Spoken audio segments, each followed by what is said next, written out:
Hello friends, welcome to খেল দুনিয়া। আগামীকাল নর্থ ইস্ট ইউনাইটেডের বিরুদ্ধে মাঠে নামছে মোহনবাগান। তার আগে আজকের বেঙ্গালুরু এফসির জয় মোহনবাগানকে কিছুটা চাপে ফেলে দেবে, কারণ বেঙ্গালুরু এফসি আজকে কেরালা ব্লাস্টার্সের বিরুদ্ধে 4-2 গোলের ব্যবধানে জিতে যায়, যার ফলে বেঙ্গালুরু এফসি আবার 1 নম্বরে চলে যায় 23 পয়েন্ট নিয়ে। যদিও মোহনবাগানের থেকে একটা ম্যাচ বেশি তারা কিন্তু খেলে রয়েছে। তো আজকের ম্যাচে বেঙ্গালুরু একটা সময় 2-0 গোলের ব্যবধানে এগিয়ে যায়। সেই 2-0 গোলের ব্যবধান কিন্তু কেরালা ব্লাস্টার্স মুছে দেয়, 2-2 করে দেয়। তারপর বেঙ্গালুরু এফসি আবার আরও 2 গোল করে, অর্থাৎ টোটাল 4 গোল করে ম্যাচ কিন্তু ছিনিয়ে নিয়ে চলে যায় কেরালার থেকে, এবং ম্যাচে হ্যাট্রিক করেন সুনীল ছেত্রী। তো এই জয়ের ফলে 23 পয়েন্ট নিয়ে বেঙ্গালুরু এই মুহূর্তে 1 নম্বরে উঠে গেল। যদিও 11টা ম্যাচ তারা খেলেছে, মোহনবাগান 9টা ম্যাচ খেলে 20 পয়েন্ট, অর্থাৎ আগামীকালের ম্যাচ যদি মোহনবাগান জিতে যায় সেক্ষেত্রে আবার মোহনবাগান 1 নম্বরে চলে যাবে এবং একটা ম্যাচ কম খেলে থাকবে। তো সেই সুযোগটা মোহনবাগানকে আগামীকালের ম্যাচে নিতে হবে যদি তাদেরকে 1 নম্বরে উঠতে হয়।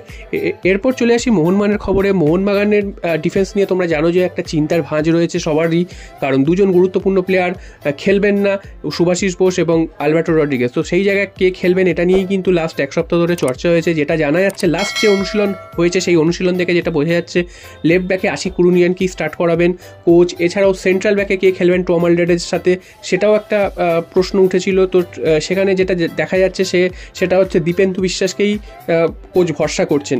যদিও দীপেন্দুর লাস্ট কয়েকটা ম্যাচে পারফরমেন্স খুব একটা ভালো ছিল না, তিনি বারবার ফর্মবেল করেছেন। আগের ম্যাচে আশিস রাইয়ের জায়গায় তিনি নেমেছিলেন, সেখানেও তিনি ফর্মবেল করেছেন। তিনি ঠিক মতন পাস করতে পারছিলেন না, তিনি বল উড়িয়ে দিচ্ছিলেন এবং তার দিক থেকে অনেক অ্যাটাক তৈরি হচ্ছিল। তো এবার কিন্তু সেন্ট্রাল ব্যাক হিসেবে তিনি যদি খেলেন, সেখানে যদি এই ভুলগুলো করেন সেক্ষেত্রে কিন্তু কোনো ক্ষমা হবে না, কারণ উল্টো দিকে নর্থ ইস্ট ইউনাইটেডের মতন কঠিন প্রতিপক্ষ, এছাড়াও আলাদিনের মতন গুরুত্বপূর্ণ প্লেয়ার রয়েছে। তো সেই প্লেয়ার একটা সুযোগ পেলে একটা থেকেই গোল করে দেবে। তো মোহনবাগানকে এই ম্যাচ থেকে জিততে হয়, কোনো ভুল ত্রুটি করা চলবে না। তো ডিফেন্স নিয়ে এমনিতেই চাপে রয়েছে। তবে এর মধ্যে একটা ভালো খবর, সেটা হচ্ছে টম আলডারেজকে নিয়ে। টম আলডারেজ কিন্তু লাস্ট কয়েকদিন অনুশীলন করেনি, হঠাৎ করে তিনি মাঠ ছেড়ে বেরিয়ে গেছিলেন।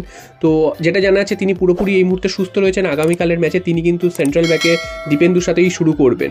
আর দীপেন্দু যদি কোনোভাবে তাকে যদি চেঞ্জ করে শেষ মুহূর্তে, সেক্ষেত্রে দীপক টাংরির খেলার সম্ভাবনাই সব থেকে বেশি সেন্ট্রাল ব্যাকে। যদিও দীপক টাংরির সেকেন্ড অপশন, ফার্স্ট অপশন দীপেন্দুই খেলবে এবং বাঁ দিকে অর্থাৎ শুভাশিস বোসের জায়গায় আশিক কুরুনিয়ান খেলবে। আশিক কুরুনিয়ানের এই পজিশনে খেলার অভিজ্ঞতা কিন্তু এর আগে রয়েছে।